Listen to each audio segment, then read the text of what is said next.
Shalom Alejen, hermanos. Reciba un fraternal saludo de parte del Rincón de la Palabra. Hoy con la segunda parte de lo que tiene que ver el concepto de pecado. Pues bien, en la entrega anterior aprendimos de que este mundo está engañando a los cristianos, haciéndoles creer que hay tipos de pecado que son mortales y veniales, que son pecados que son graves y pecados que no lo son ante los ojos de Dios. Y esto está llevando a muchas personas a tomar de una forma light lo que es su salvación, y eso es muy pero muy peligroso. Continuando entonces con esta enseñanza, vemos que existe una corriente espiritual que divide ese pecado en dos vertientes. Ya el pecado entonces no es como lo dice la palabra, que nos indica que es la transgresión de la ley, sino que ahora hay pecados mortales y pecados veniales. El tema del pecado en la Biblia es uno de los aspectos más importantes para entender la vida con Dios y lo que significa vivir como tales.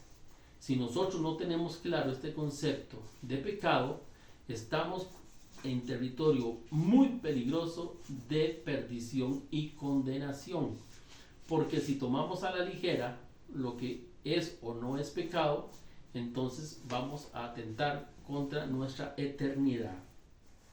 Para saber si la Biblia nos enseña conceptos de pecado mortal y pecado venial, es importante entender estos dos conceptos primeramente.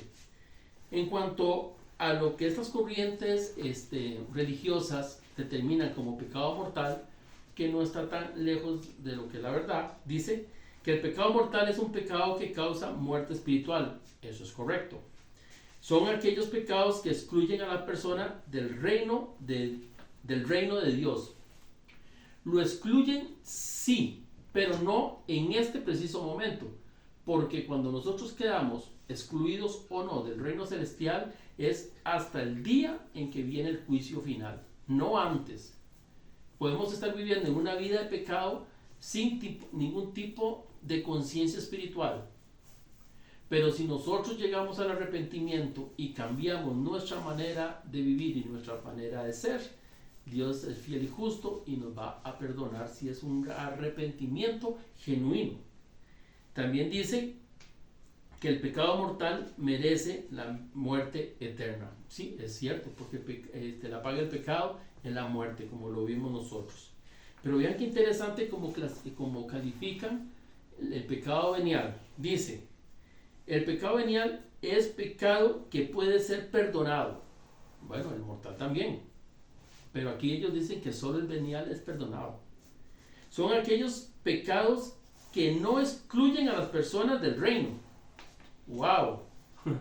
O sea, yo puedo estar viviendo en pecado venial toda mi vida sin ningún tipo de miedo. ¿Por qué? Porque siempre voy a ir al reino de Dios. Cuando la palabra nos dice que la paga del pecado es la muerte, y cuando nos dice que el pecado es la transgresión de la ley. Entonces, aquí hay ya algo que ponerle mucho lente y mucho cuidado. También dicen que el pecado venial merece un castigo temporal que se paga con la confesión. No dice arrepentirse primero y confesarse, dice o con el fuego del purgatorio. O sea, entre esta vida y el reino celestial hay un lugar intermedio en el cual vamos a ir a purgar nuestros pecados, y ahora sí, vaya usted con boleto, como que te dé COVID y para pasar a otro país primero tienes que internarte, ser sano y después ya puedes entrar a otro país. Yo creo que el reino de los cielos no funciona así. Y dice que no implica que se pierde la vida eterna. Vean aquí, y esto está en los libros de las dogmas y en los libros de las doctrinas de estas religiones. Así lo tienen, así lo enseñan. Entonces vean lo peligroso. Bíblicamente los conceptos de pecado mortal y venial presentan varios problemas. Y el primero es que esta imagen antibíblica no, perdón, y esta imagen antibíblica de ver el pecado presenta a un Dios que ve el pecado de una forma permisible.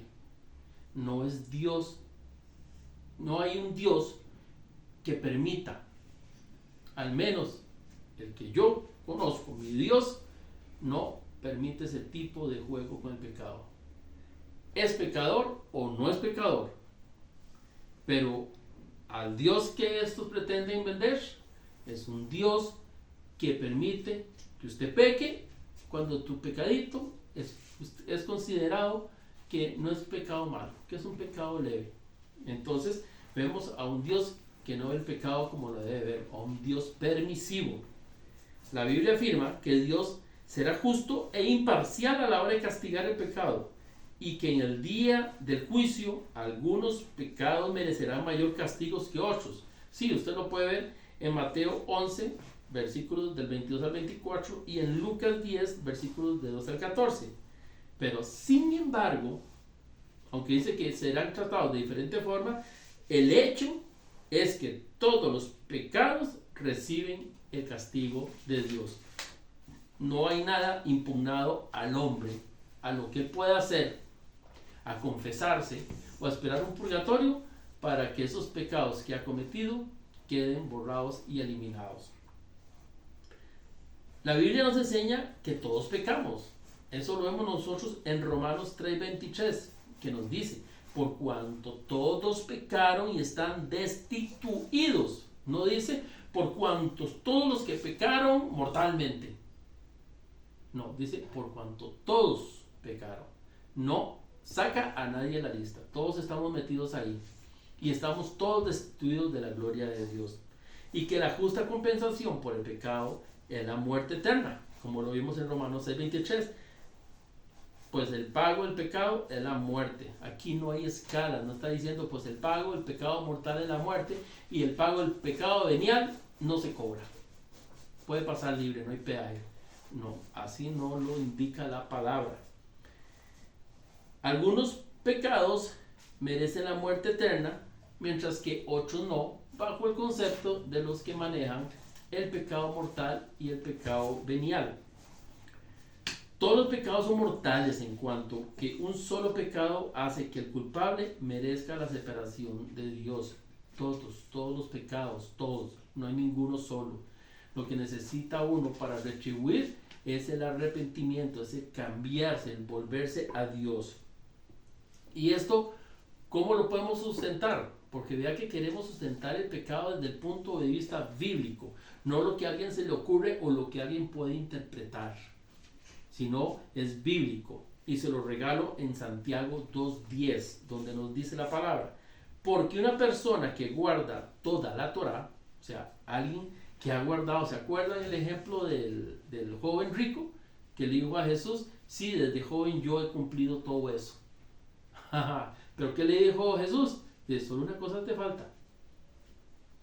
Y vea lo que Jesús, después Santiago lo iba a escribir, dice, pero falla en un punto, es culpable de violarla toda. Sí, dice, porque una persona que guarda toda la Torá, pero falla en un punto, es culpable de violarla toda la Torá. O sea, que de nada te sirvió todo lo que estuviste vos respetando de la ley de Dios, porque fallaste. Solo una cosa te falta: anda, ve y vende todo lo que tienes y dalo a los pobres. Saca ese tesoro que tienes en tu corazón, que está sobre tu Dios, y ponlo por debajo de él, a su servicio. Eso fue lo que Jesús le quiso decir. Dice, es más fácil que un camello pase por el ojo de una aguja que un rico entre al reino de los cielos. Y Santiago lo está recalcando aquí, donde nos está diciendo: una persona que cumple toda la Torá, pero falla en un punto, es como si no hubiera hecho absolutamente nada. Entonces, es muy claro que, es más, te voy a dar otro ejemplo. Imagínese la palabra de Dios como una gran ventana de vidrio. Usted le puede arrojar piedras enormes y la despedaza, un pecado mortal. Pero usted puede arrojar una piedra chiquititica, y pegarla en el vidrio y también lo puede despedazar. ¿Ve? Y esa piedra chiquitica sería un pecado venial. Entonces, ¿por qué el mismo daño que hizo la piedra pequeñita es el mismo daño que hizo la piedra grande? Porque pecado es pecado. Ahora bien, se presentan este tipo de pensamiento de categorización del pecado como una imagen antibíblica de cómo paga Dios por el pecado.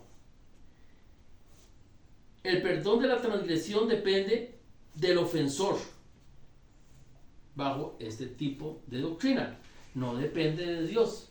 Si el ofensor peca y cree que es un pecado venial, simplemente va y se confiesa y ya, se está perdonado. El transgresor fue y hizo unas obras de caridad, ¡pum! Esto le recuerda algo. ¿Qué pasaba con la Iglesia Católica antes del levantamiento de Martín Lutero con las indulgencias? Las personas que pecaban iban y pagaban en precio su pecado a la Iglesia Católica. Esto es histórico, hermano.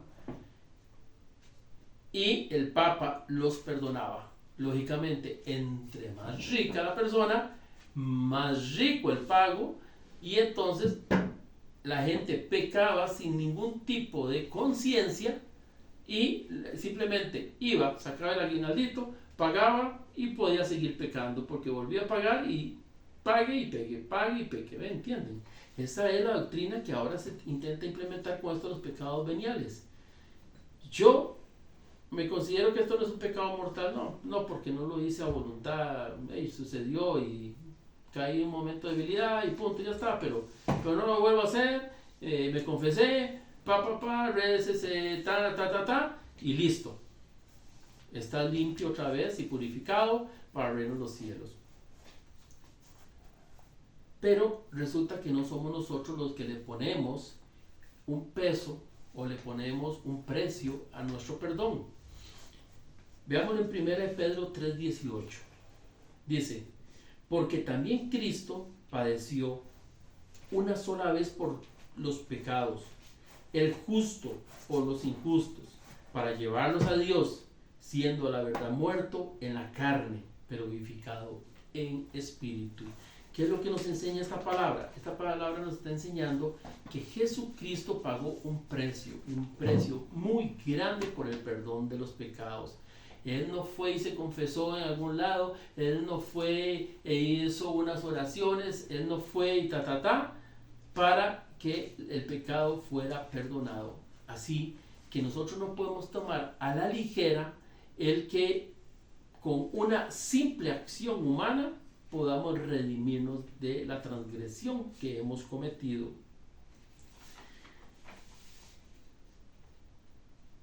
Es importante meditar en esto.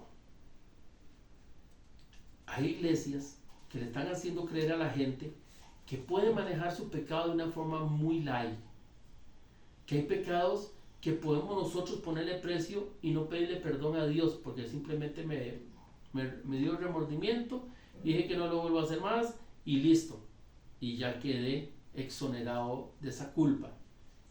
Y esto lo que está convirtiendo es a un pueblo que no tiene conciencia espiritual, a un pueblo que no valora realmente la palabra de Dios y un pueblo que no tiene respeto por lo que está escrito en la Biblia. En la próxima entrega, hermano, terminaremos este tema que me parece muy interesante, que nos ha llamado a la reflexión de qué estamos nosotros aprendiendo, de quiénes y tal vez más peligroso, a qué le estamos haciendo caso. Se te ama en el amor de Cristo.